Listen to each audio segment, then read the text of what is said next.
Welcome to Wise Beyond Bitcoin, where you cover the crypto neo news, education, and opportunities. My name is Lucas. My name is Ryan. I'm Jacob. And today we're excited to go into a little bit of crypto blockchain education, dip into our background in economics, and nerd out on some of the solutions to monetary problems that are innovative, new. It could only exist with blockchain, and things that we never could have imagined when studying these problems in the past. So we're going to talk a little bit about what causes inequality institutionally and how blockchain and crypto may be able to relieve us of these problems of the past. You want to talk a little bit, Ryan, about which? Sure. In particular? Well, we have an article up right here that kind of captures the problem. We're looking at a story where it's quoted that 10%, the wealthiest 10% of Americans own a record 89% of all U.S. stocks. And then underneath that, we see further when we drill into the numbers that the top 1% have gained 6.5 trillion over the course of the pandemic, and the bottom percent have only gained 1.2 trillion. So the bottom 90 have gained 1.2 trillion. So what's going on here? This is a real indicator of a story that's been in the news for a long time. Inequality is getting worse and worse and worse, and there's going to be some inequality that's inherent in a market economy, and that's something that is that's obvious, right? Different people have different skills; they're going to have different incomes, but at the same time, it's also known that there's a big relationship between inequality and social upheaval and like revolutions and things. Like when inequality gets to be at a certain level, you get things like the French Revolution and fill in the blank, right? So there's a need to keep some eye on it. What's going on with inequality, and you want to be concerned that you don't have these institutional forces that are creating more inequality, tilting the cards or tilting the outcomes in one direction or another, because then you get people who don't believe the system's fair. And if you don't think the system's fair, then you don't have any stake in it and you don't care about, preserving it. And then you run into things that are, could be bad, like, social breakdown of trust, loss of, and we're seeing some of this happen in our society, right? Looking at the politics and looking at the way people in different parties are, looking at each other's enemies. There's a real breakdown in social trust. And one of the big reasons for that is inequality and the perception that some of this inequality is driven by policy and not by some natural inherent outcome. So the first thing to kind of talk about, thank you. So the first thing to talk about when looking at the institutional drivers of inequality is money and how money comes into being and how it is distributed, how this new money is distributed to people in the economy. Now, there's an old concept in economics called the helicopter drop. We used to joke about, we used to refer to Ben Bernanke, the Fed chairman, as Helicopter Ben, because of the QE programs, where he was, right after the housing bubble, the housing crisis, the Fed created some innovative new tools to create new money. But instead of dropping it in everybody's account equally, the way it was put into the economy was through Wall Street, right? So it became money that was credited to various institutions on Wall Street, and they were selling distressed assets to the Federal Reserve. These were like housing bond mortgages that were bundled together in bonds, and also treasuries, of course, were being sold too. But regardless, the Fed was buying these assets, and the new money was being credited to these institutions, and then it was being put into into Wall Street, right? It was used to buy risk assets like stocks, and the reason is because in a world where there's a lot of money creating going on, interest rates tend to go down and become lower than normal, and they go down real low when you're doing it to the extent that we were doing it in the QE era. So the return on having a CD or having a bond or anything like that was kind of low. So people looked for risk. They took on more risk to get the yield, right? You got less yield from traditional safe investments. Well, then you go out further in the risk profile to get that yield that you need. So the risk on trade was full force, and this was driven by monetary policy. Well, an unintended consequence of this was that in this period, the incomes and the wealth of those who held financial assets started to go up. But the people who didn't have financial assets, they started to see the cost rising. Gas prices were up, inflation was driving up the prices of a lot of things. But their income was not being, offset. This was not being offset by the increase in their wealth from their assets, because these people didn't hold a lot of assets. It's not something that a lot of people do, right?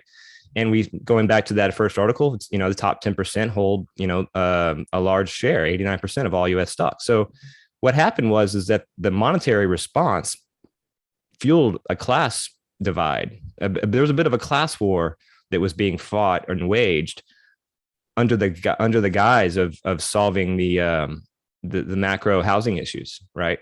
So, and that, whether or not that was intentional or unintentional, that's up for debate. But to understand how these sorts of things happen, we can actually go back in history and go back to a famous economist of the 16th, 15th, 1600s rather, named Richard Cantillon. He was a French economist, and he's still discussed today. And his namesake is where we get the Cantillon effect from. Now I've spoken enough. Lucas, somebody else want to talk about Cantillon effects? Well, we've mentioned it in videos before, and it's just understanding this natural relationship between the processes that you just described. The idea is that those institutions or those entities, those that have access to money first, that get the new distribution of money, are able to buy up assets, the resources around them at the lower prices, bidding those prices up. And the other people who did not get that money first are having to compete with the resources at the same time. So it's a wealth distribution. The Cantillon effect is the idea that how money is put into the economy matters. It's not neutral. And so that's why it's important when we discuss whether it's gold coming from mining companies and they're the ones, there's a Cantillon effect associated with how that money comes into play. Or if it's a fiat currency system where the Federal Reserve and the commercial banks are the ones that are able to do most of the money printing through legal tender laws, then there's a Cantillon effect associated with that. So the idea is understanding that however money is printed in the world as you live in it, it matters, that process, that mechanism. And what you just described with the Wall Street, in fact, it even mentions stock, so that's how the money comes through and in is evident. It's actually a great explanation as to why you see this wealth transfer taking place through Wall Street and holding these financial assets. And let's tie this back to crypto, because you made it clear earlier when we were talking about this before the video, that this is not something that's purely in the fiat banking system. You also see Cantillon effects in any centralized system where new money is distributed and comes into being, and then it goes to certain points. So even with, say, proof of work chains like Bitcoin, where there's a centralization of miners, and maybe a few entities are getting the new Bitcoin bounties that come out, right? So, and how does that affect prices, and how does that affect the distribution of wealth, right? That there's another example of the Cantillon effect. Or proof of stake chains is another one, right? With validators being a few top validators maybe are the ones getting the lion's share of the new tokens, and that also has a Cantillon effect involved. So really, crypto we're not going to say that crypto doesn't offer a possible solution out of this, because we're going to get into how that is. But on its face, just standard Bitcoin, ETH kind of chains, they don't solve this problem. Correct. Now, we also want to talk about a major evolution, because blockchain and crypto, what it opened up the mind to the potential of what we can do in decentralized open ledger, this technology that allows for security without centralized servers, and to have access to information communication that is not able to be counterfeited, is that secure. These things and the programmed supply increase too, right? Absolutely, programmed, so very transparent, where the code is lost, so to speak. Now what we're going to get into, and what we've been wanting to talk about, is this concept of time value currency. and what time value currency means and what that brings to the table as far as a Cantillon effect, as far as this egalitarian, this equitable, more ethical solution, and why, and some of the projects, the leading projects out there that are innovating this concept and how it works. Right. I guess I think that's the point. I'll start. That's the point. You want to talk about the idea of a time. Hex is the first one and the best performing in its class, actually in crypto in general over the last couple of years. And it pioneered. Richard Hart and the community, I guess Richard Hart and the team that developed it, pioneered the idea of inflation through staking. And what we want to describe and discuss, we've written articles talking about this in the past, but if you're new to crypto and you hear the word staking, staking is often thought of as a proof of stake network where you're staking to a validator and you get rewards from staking to a validator. But we need to be clear that in time value currency, staking is not that at all. Even though it's the same word, it actually refers to a different process, as it is a function of a smart contract operation that has no bearing, is not needed for the security of the chain. That's one of the beautiful features of time value currencies, is that because they are closed loop smart contracts that are complete and finished, they're decentralized. There's no DAO, there's no middleman, there's no nothing other than the code is law mechanism that you have at play. One way to maybe make that distinction clear is that Hex is not a blockchain, right? So you don't need to secure Hex because it's not a blockchain. It's just it's a contract on a blockchain. Right. And so maybe that's one way to think of it, is that blockchains need to be secured either through proof of work or proof of stake. Right. But smart contracts that run on top of blockchains don't face that same issue because they aren't themselves blockchains. They're just a smart contract. So when you stake on a smart contract to earn rewards, you're not validating anything. When you stake on a blockchain to earn rewards, you are. And so that might hopefully make it clear the difference, right? And something I would add to that too is I think the level of security that you have as a smart contract is so much stronger, specifically because not only are you leaning on the security of the blockchain, but it's also the code itself. And so somebody who writes a smart contract with, no exploitable, no exploits to speak of, I mean, that creates this barrier of, okay, well, now here's this time locked currency that is much harder to somehow influence from the outside. Yeah, that's right.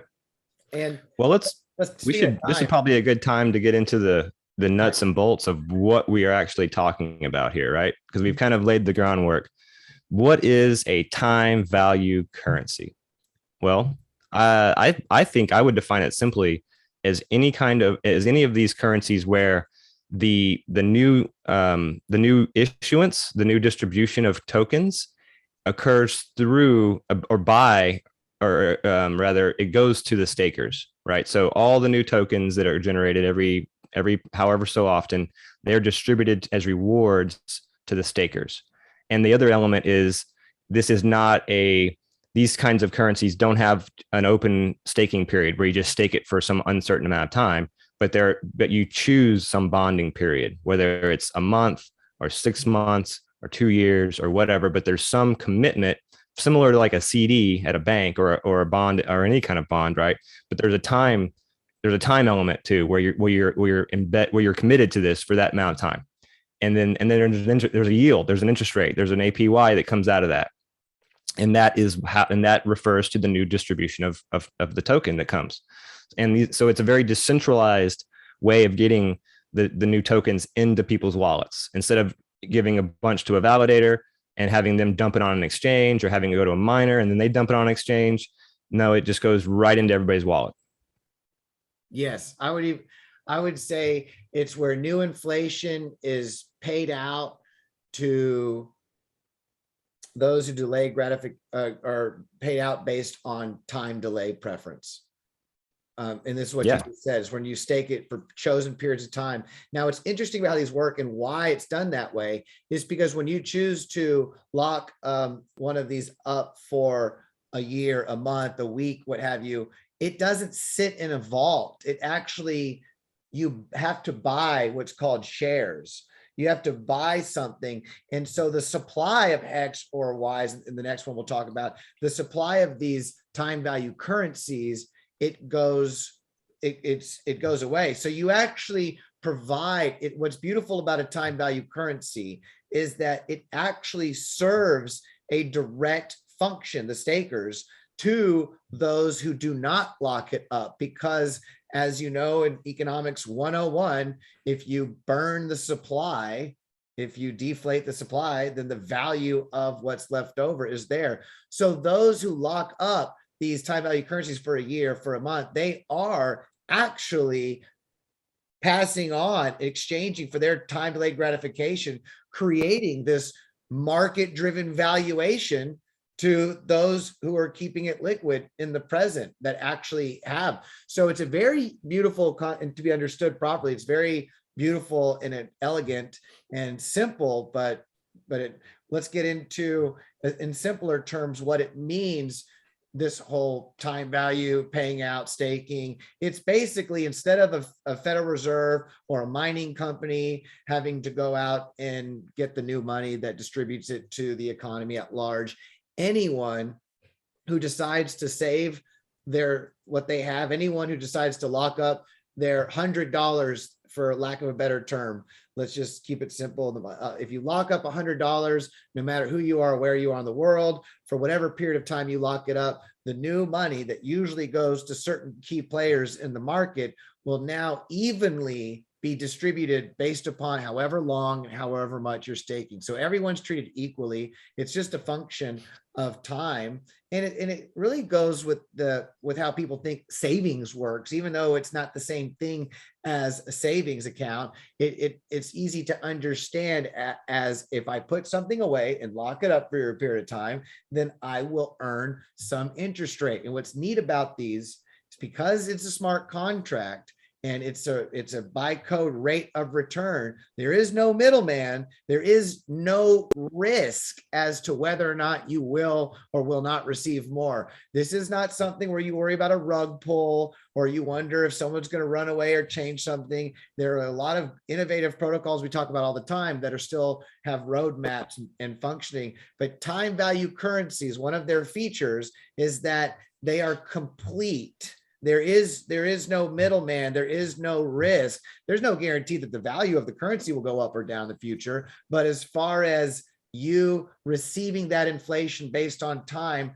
that's a function that's guaranteed. So now, instead of, like you mentioned earlier, proof of work, where miners are the ones who receive the new Bitcoin or the new token. And let's face it, right now, you're not mining Bitcoin on a laptop or on your phone, or even on your desktop. Most likely it's people who have access to large farms of ASIC miners and cheap or subsidized power and electricity will be the ones that, receive the first distribution of Bitcoin in the future, right? That's so, and then, like you mentioned, proof of stake. So this treats everyone who is a part of the ecosystem equally, and that anyone who locks up something for a period of time receives that new inflation paid out, which is I think egalitarian would be a good word. It's an egalitarian approach to money and its distribution. Yes. This is a great time to mention, this is just education, research information that we like to share. We're not sponsored. We're not paid by any communities. We just talk about the projects that we feel are innovative and adding value and have potential long-term. This is not financial advice or medical advice or commercial advice or legal advice. It's just that. It's our sharing our research. Please drop your research down below, because we can only take in so much. There's so much growing and happening that we can't take it all, and we learn from our community. So thank you for that love and support, the notification bell, the thumbs up, all that stuff, if you like this kind of stuff. But let's kind of, I guess, get into what's happening and who else is doing this right now. Because I've had this up on the website. If you want to touch more on time value currency, Hex is the leader, the pioneer. They just launched the largest airdrop. We actually have a video on that. The largest airdrop in crypto history is about to come out, where everything that people have on the Ethereum chain, their MetaMask, mostly, predominantly, is being copied over and forked over to what potentially could be the EVM of the future. And I think it's only a couple weeks away or so. So Wow, it's exciting. That's going to be exciting to see what happens too, because what you're going to have is locked up people who have not been able to operate smart contracts on Ethereum because of the gas fees for a long time are now going to be able, developers in their communities with an EVM compatible friendly chain with the tokens of their community already issued to them. Yeah, it's like, huge. hey, developers, or you want to come over here? And so it's good. There's a lot of game theory, a lot of potential for some value added. And it's just really, really exciting what's going on over there. And let's see what else. That's Got to mention Wise Token. we got to mention Wise Token, and they're a different approach to creating a time value currency. And so Jacob, take it away, brother. Yeah, absolutely. So with Wise Token, their approach with a time value currency was to create a auction period. And in that auction period, basically what they're trying to do is create a variable price floor based off of the price of another asset. So similar as the US dollar being backed by gold, here's a time-locked currency backed by its left-hand side there. I think you froze a little bit on my end. But you're back. Oh, my bad. I was saying last that part? Wise Token is a timed locked currency with a variable price floor based off of another asset. So it's similar to the US dollar being backed by gold. And so if you actually click the Wise supply on the little left-hand side there, you can get some more information about the supply of Wise Token. And you could see that, 72% is on Uniswap open to buy, 24% is staked, and 3% is liquid. And so we can kind of see over time, as more people stake, it's actually taking the tokens out of circulation, out of supply, and locking them over a period of time, which is, creating a stronger price floor in their asset they're backed by, Ethereum. So as Ethereum goes up, that's going to bring the price of Wise up over time. Yep. And one of the neat things about Wise, similar to Hex, is that there is no middleman. Hex was also originally created backed by Ethereum. So Ethereum, the value of Ethereum, they're both that's what built on Uniswap. That is what they are exchanged for and what they're built on. What's neat about both of them is that it's sitting there. It's an AMM, it's a DEX original of that kind. So that there is no, like I said, there's no middleman. And as long as you are staking, you are receiving that inflation payout. That's what's innovative. And what's also innovative that Wise did is that there's no originator address, so to speak, in that all the inflation is paid out completely to the stakers and to the supply. And that has a value in and of itself. That being said, there's nothing wrong or bad about the model of an originator address as proven over the last couple of years, and what can be done with it is above my head. But absolutely, I think that both of these approach to the time value currency and being completely automated and paying that 3 to 4%, what have you, inflation rate based upon this bonding period that you mentioned.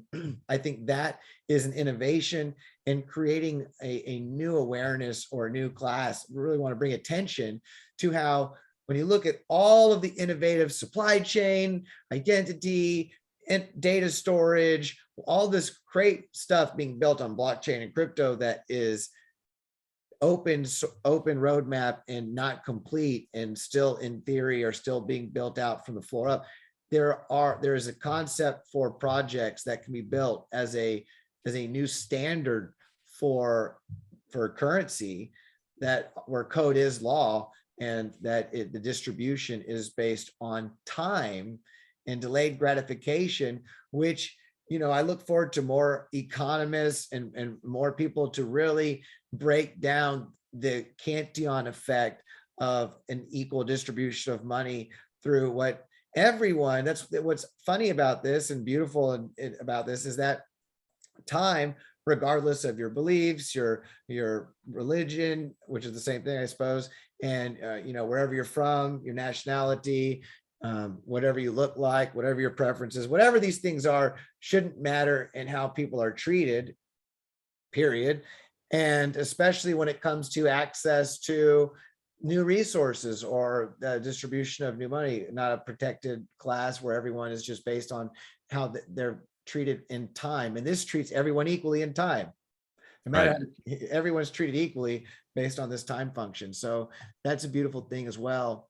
And you want to touch on liquid NFTs, because Wise has got some cool stuff going on there.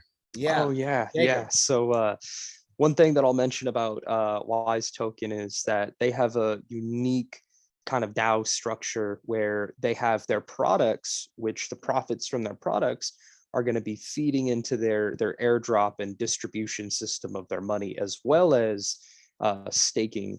So as this particular product, Liquid NFTs, grows over time, so does the rewards that Wise stakers will get in Wise Token. And so Very cool. what is Liquid NFTs? It's a way for you to take your NFTs and use them as collateral for a loan in either USDC, Ethereum, or Wise. And it's really interesting because you get to liquidate the value of your NFTs while retaining ownership, and you're just paying a loan, or you're basically taking out a loan against your NFT. Mhm. Right. You're Yeah, using your and then you assets as can- collateral for a loan. Right. And it's Yeah, that's very cool. And the community gets to kind of come up and create that value, correct? Yeah, they actually get to determine. So you can ask for whatever loan price that you want, but ultimately it's up to the community to fund that loan. And if that loan isn't funded in a period of time, then you have to restart and do a new loan. And so you could see here some of the APYs that you can get for providing on these loans, because the people who are asking for a loan will incentivize you by giving you an annual percentage return. Very cool. And this is opening up value for a lot of people in the NFT community and NFT market, where it's been, they're non-fungible. And unless you have someone out there that's willing to purchase it, there's not much that people have been able to do. And this allows a new utility for NFTs where people can access a value that others kind of agree on and would like to jump in and have a piece of. So this is neat. The idea is that Hex, Wise, the complete ecosystems themselves can have other products, decentralized applications built on them that continue to add value to the network. So we will leave the links below for sure. Of course, both of these time value currencies have an element that Ryan, I've talked about before. We think that whether they connect over to a layer or we see other iterations, how it's accomplished, but we do feel that one of the standard features of money historically and really practically is the idea of privacy. And that's for one of the reasons we do like to be a hub of updates for Secret Network, which is a privacy I say by default, it's a layer 1 privacy solution where you have a default option to interact with privacy with the same security of blockchains that people are used to with open ledgers. We've got playlists to talk about it. Their NFTs are unique because of this privacy feature and private metadata. There's tutorials that we've got airdrops and information, and we have what else? Oh, we talk about things. Macro outlook. Yeah. What's going on in the world and how it applies to crypto and blockchain. So if you're into this, Crypto Secrets, we also, if you're brand new and you're still very early. I mean, this is still the beginning. And we have a how to start your secret crypto journey, which goes into Web 3.0 wallet, Kepler, more than just secret. We've got more videos. We've got more content coming. I think did we cover what we wanted to about time value currency? You guys have anything else about time value currency? It's egalitarian, it's innovative, it's where code is law. It really touches on what people think of Bitcoin, but they may not be as aware of the processes. It really is the most decentralized and most secure prospect. It brings fairness to how money is distributed. And I think that's basically the underlying point. And yeah, I'm excited. I'd love to see a time value currency pop up on the IBC and connect to secret and the rest. So, and we'll put that into the universe. Maybe somebody will pick up that ball and run with it. Maybe we will. Maybe we will, right? If the stars align. Right. But yeah, fairness is the watchword here. Fairness. And I just really want to emphasize the importance of privacy. It's something that we all value and share here on this channel. We share about the IBC.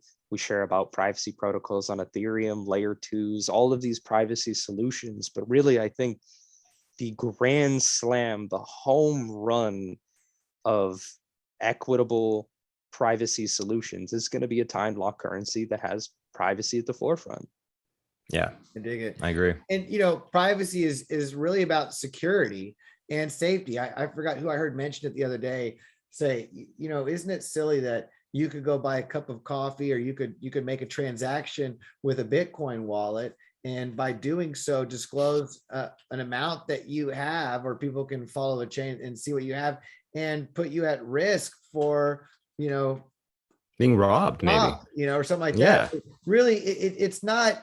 No one goes around, even if you were to call a bank. Could you imagine calling a bank and be like, hey, I want to know what's in this guy's bank account? They don't just give you that information right now. They don't say, oh, sure, he's got this much. That's the world we would be moving to. If you just accept this new technology, that'd be like saying, just call the bank and ask them how much money they have and look at how much they have over in this real estate. It's like, you should be able to follow the chain and see. It's a little perverted. A little weird. So we'll continue to stay on top of the latest developments there. Until the next time, have a beautiful day and namaste, y'all. Later. Thank you.